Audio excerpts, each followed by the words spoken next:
شب قدر کو پانے والے۔ شب قدر عظیم فیصلوں کی رات ہے۔ قرآن مجید سے معلوم ہوتا ہے کہ اس رات میں اللہ تعالیٰ کی طرف سے پر حکمت فیصلوں کو نفاذ کے لیے فرشتوں میں تقسیم کیا جاتا ہے۔ حضرت جبرائیل علیہ السلام اور دیگر فرشتے ان فیصلوں کو لے کر زمین پر اترتے ہیں۔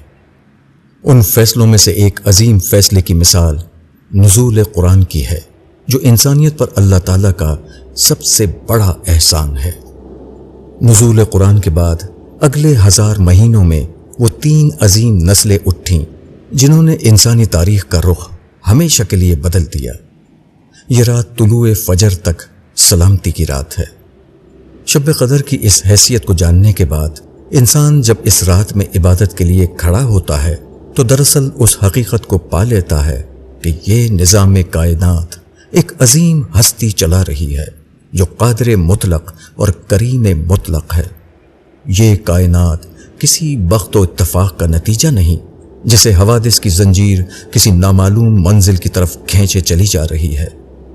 دہکتے ستاروں اور یکبستہ خلاؤں کا مجموعہ یہ کائنات، اور اس میں اعتدال و توازن کا مجموعہ یہ زمین ایک خدائے بزرگ و برتر کی صنائی کا نمونہ ہے۔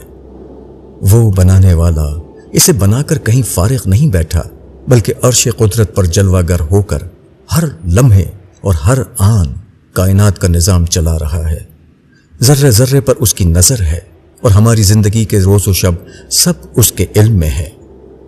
ہماری زندگی کا مقصد اسے راضی کرنا ہے، تاکہ کل روز قیامت جب وہ قادر مطلق تخت عدالت پر جلوہ افروز ہو تو اس کا حتمی فیصلہ ہمارے بارے میں یہ ہو کہ میں نے آدم کے اس بیٹے یا اس بیٹی کو معاف کر دیا، میں نے اسے جہنم کے ہر عذاب سے بچا کر ختم نہ ہونے والی ابدی راحتوں میں جگہ دے دی۔